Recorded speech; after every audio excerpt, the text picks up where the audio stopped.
everybody, it's Jasmine, and in today's video we're gonna be doing like a almost full face review. Now I have some things from Doll Face Beauty, and I was actually sent this in PR, and I have been using them off camera for about 2 weeks now, so I want to go ahead and give you guys some like honest thoughts and opinions about some of these products. We have here 3 brow products that I'm going to use first. Now we have here a brow powder, and this one's called the Brow Gamer. It's a brow powder enhancer, and I have that in deep brown. We have the Supernatural Brow Tamer and Sealer. This is a clear brow gel. And then we have a brow pencil, and it's a chisel type pencil, and this one's called the Sculptress, again in deep brown.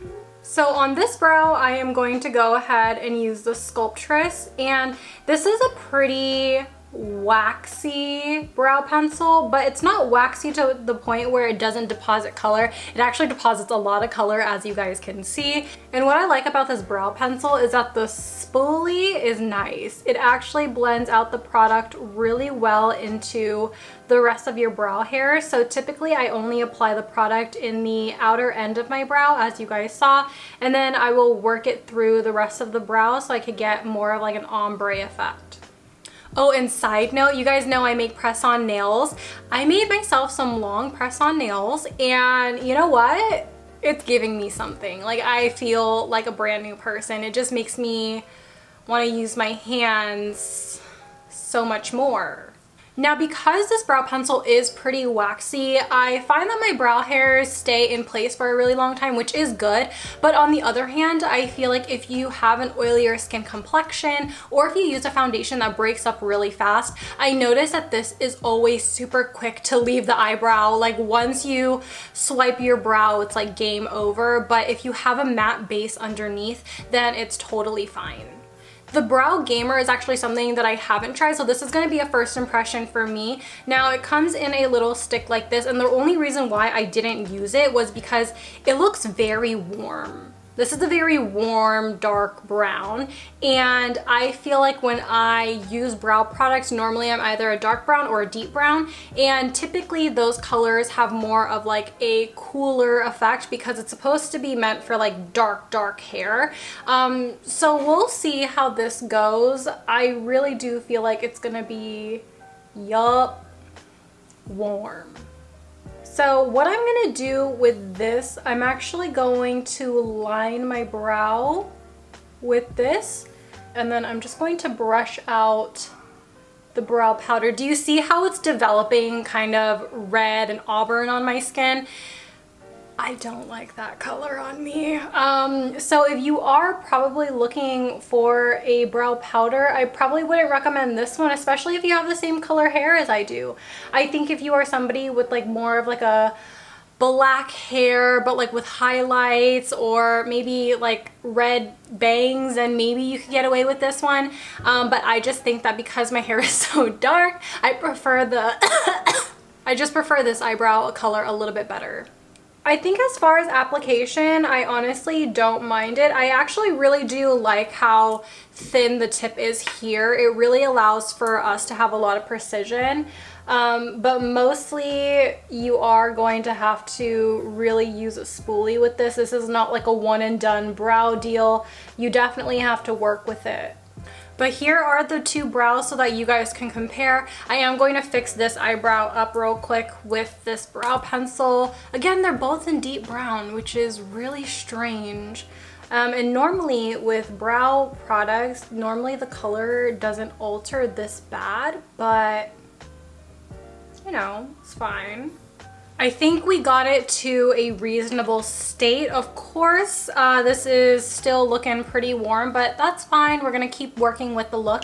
I am going to seal my brows in with the brow gel.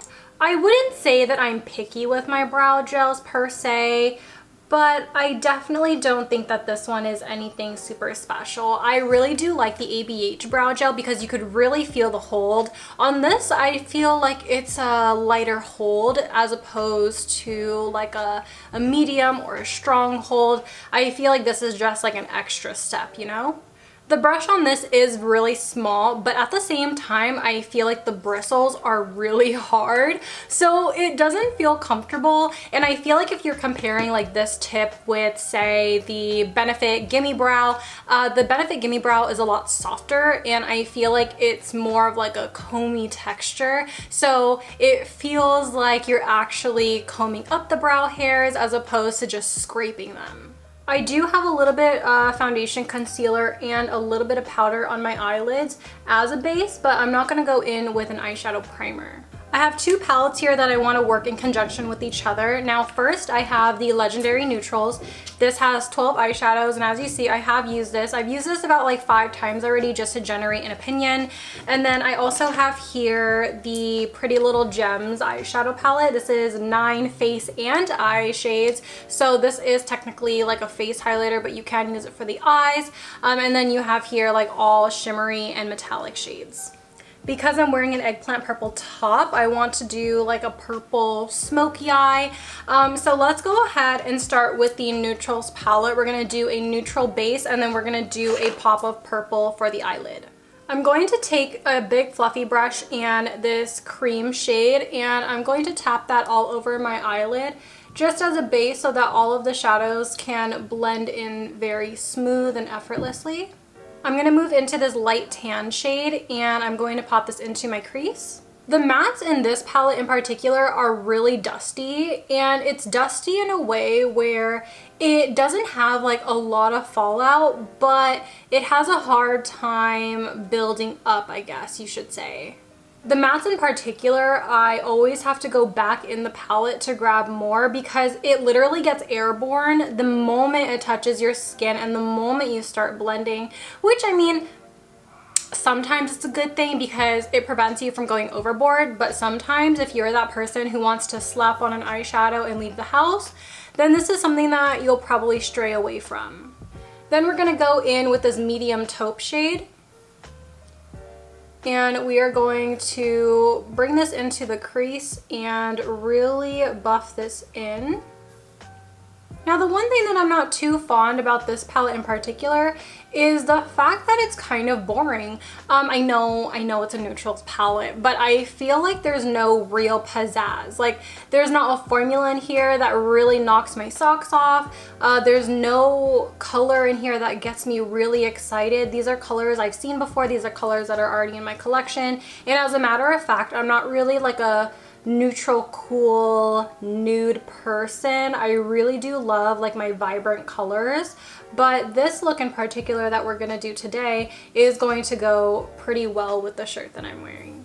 We're gonna go into the deepest brown here, and we're gonna take that on a very small blending brush, and this is gonna go right into the outer corner here, and that's just going to add a lot of depth and dimension to the look. And then we're also going to take that into our socket, and we're going to blend back and forth. Right here, it's starting to do that thing that I don't like. If you don't build up properly, it gets really patchy. So you do have to work from lightest to darkest in order for it to look cohesive. And sometimes if you skip a little bit of your step, it can just look a little crazy, but just work slow. In this video, I don't think I am going to use the shimmers that are in the neutral palette for you guys, but I can tell you that the shimmers are way better than the mattes. I feel like they're a lot more buttery, they're a lot more smooth, and they don't have a lot of fallout. It's super pigmented right off the bat, but it's just the mattes that are just a little bit more on the flaky side and that get more airborne. The outer corners are not really cooperating with me right now, no matter how much I blend it, so I'm just going to leave it as is. Maybe we could cover it with some eyeliner. It's okay. We're going to move on into the Pretty Little Gems palette, and then we're going to use this amethyst shade. And this is going to go right onto our bare eyelid, and I genuinely feel like this color is super sheer. This isn't my favorite purple, and I feel like that kind of goes along with all of these other shades in the palette. I think that the shimmers here are too sheer, so what I'm going to do is I'm going to take my finger and I'm going to just apply it just on top, just so you guys could see how well it works both with the brush and the finger. So here we go. And I feel like it builds up better, but it's definitely not as smooth as the shimmers that are in the neutrals palette. I'm also going to try and finesse this purple to be a little bit more vibrant. So what I have here is the Doll Face Killer Kajal, and this is the Soft Smoky Liner. This is white, and I'm going to use this as an eye base. She's a little bit drier than I thought she would be. I kind of associate Kajals to be a little bit more on the creamier side, but that's okay. That's okay. Do you remember back in the day, like old school YouTube, when everyone used to use the NYX Jumbo Eye Pencil in milk and they used to use that as eye base? That's how I feel right now. Let's go in with that purple one more time, and hopefully this adds a little bit more intensity. Yes, ma'am. Right away. And I love that. I love this vibrant of a purple. This is exactly what I'm going for. We're going to use the opal shade and we're going to pop this into our inner corner. This one is really pretty, and also I am going to take this on my face as well, just so we could see a little bit more of this color. I know I have a little bit of highlighter on my face already, but we'll just see how well it looks. So let's go in, and I'm just going to do one side of my face so that we could compare. Just going to do it on.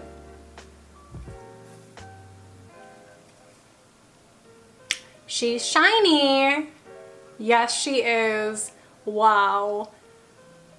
This does have a little bit of like a cooler undertone, so if you are somebody with like a really warm complexion, I think you can get away with this, especially on top of an additional highlighter. I think if I wore this just on its own, then I feel like that's a little questionable, and I do see it being a little bit ashy on me. But you know what, on top of like my existing highlighter, I think it looks pretty good. Yeah. I have here some more eyeliners to use for this video. So I have here this Large and in Charge dual-ended eyeliner. So on one side you do get like a retractable black Kajal, which is nice to have. And then on the other side you get this fat marker felt tip pen. And if you're just like, okay, let's reel it back, I want something a little bit smaller, they have here another felt tip pen, and this is called the Fine Line, and it's just a lot smaller. As you guys know, if you guys have watched my videos for any length of time, you guys know that I do not like felt tip liners at all. I prefer a brush tip because it's easier on the eyes and I feel like it's a lot quicker to apply. We're gonna go in with the black Kajal, and we are going to take this on the waterline. Now this one isn't like the black, ooh, the Kajal literally like went back in, so I'm gonna have to hold it. But this isn't the blackest eyeliner I have tried. This is definitely more of like a smoky, dark blackened gray. I'm going to use more of the amethyst shade, and I'm going to apply this onto my lower lashes. I only applied the Kajal only halfway down my lower lash line, just so it's not too intense, not too crazy. I should also note that the Kajal itself, if not set under the eyes, it will move. It's very, very, what's the word? I'm thinking of malleable, but that only applies to metal. It's very creamy. So it's going to go everywhere unless you set it in place. But for this look in particular, I'm only gonna set it on my lash line and not my waterline. On this side, I'm gonna create a wing with the fat marker. You know, I've seen people like stamp it. That didn't work. It's definitely tugging at my outer corner, and I'm unable to get like a really straight line right here. And that's not really fun to deal with, which is why I don't like felt tips, because of that tugging. And I feel like because I have really small eyes, I really need a liner that could be fluid, because if I add too much eyeliner, then my whole eye look is just ruined. I'm having to go over my work a couple of times before I get the pigmentation that I want. So that's not fun either. If I go over this anymore with this eyeliner, I'm gonna completely ruin the wing, and my lines are not straight at all, especially with this cat eye. On top of my actual eyelid and lash line, it looks pretty good, but the wing is in question. So I'm gonna go in with the fine line eyeliner and we'll see how well this one works. Instantly much more pigmented, a lot easier to control. I am getting a little bit of tugging in this outer corner right here. There we go. Now the felt tip eyeliner on this one wasn't as rough as some of the other felt tip liners I have tried in the past, but I do still experience tugging, which I am not a fan of. So I truly think that if you were to pick an eyeliner out of these three that I use, the white Kajal, the dual ended one, and the fine liner, then I definitely do think that you should get the fine tip liner because it's ultimately probably like the best version out of these three. We're gonna test out two different eyeliners, one on each eye, of course. So here I have my one and only, and this is a 5-in-1 mascara that offers length, volume, define, curl, and lift. This is in the shade black. And then we have here a big boy. This one is Fast Faux, and this is an extreme volume mascara. So the My One and Only has your standard mascara wand where it tapers to a tip at the point. So I am going to just apply this. It really does offer all of the claims in one. I just feel like maybe Define is like the one in question. Because quite honestly, I don't really feel like my lashes are like super defined. I feel like they kind of look like my lashes, but way better. I am so sorry. I totally didn't think of showing you guys the mascara with this dark purple eggplant look. But let's get real up close and personal. And this one right here is like 2 coats of mascara. Pretty good, pretty good. And then for the volume tip, we have a thicker base and then it goes up to a taper, a thinner taper at that. And we are gonna go ahead and apply this. Now, even though that this says it's only for volume, I find that it does give a pretty healthy amount of length to the lashes. And because the tip is a lot thinner on this, I actually like the brush on this wand a lot better because I'm able to really get into my lashes, while a lot of other brands, like it's really hard for me to coat every individual lash. So we're gonna go ahead and do like a side-by-side comparison. So this one is the volume side and then this one is the 5-in-1. And I feel like, yes, the claims on this side, you definitely do get that volume, but you also get that length as well, just a little bit, which is nice. Again, I don't really see much definition on this side, which is the claim that's in question for me. But I do see a little bit of both length and volume, which is nice. So here is my kind of full face review on the Doll Face Beauty products. Now I want to go ahead and do a quick rundown of the products that I do recommend that you do try. Both of these mascaras are definitely something to try out, especially if you are new to the brand and you just need a quick mascara. I know so many brands have different mascaras, but this is something to definitely try, especially the Fast Faux one if you're looking for quick volume like right away.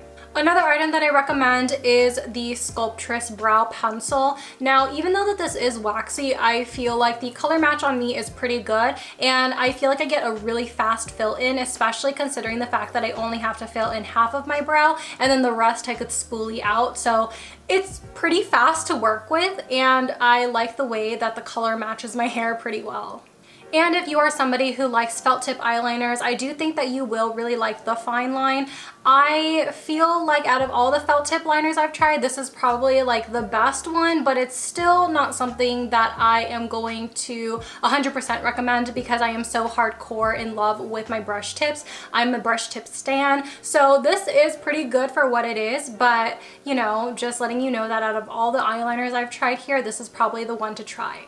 In conclusion, with the rest of the items that I didn't mention as far as recommendations are concerned, I feel like those were okay. There wasn't anything that I completely hated. I do see room for improvement for a lot of the things that I did try as well. Like I think the eyeshadow palettes could use a little bit more pigmentation. I feel like the brow powder, they need to work on their colors a little bit. And as far as the other eyeliners are concerned, I am not somebody who gravitates towards larger sized pencils. I do see a time and place for it. I know some people swear by larger pencils, but for me, I just am not that type of person, so I'm just personally not gravitated towards that. I hope you guys all really enjoyed this look. Thank you guys so much for watching, and let me know if you've tried anything from Dollface or if there's something that you really stan from this brand that I should probably try out next. I know that this wasn't a full face, but I still wanted to give you guys my thoughts and opinions as best as I could. So thank you all so much for watching, and I will see you guys in my next one. Bye! Peace out, Girl Scouts.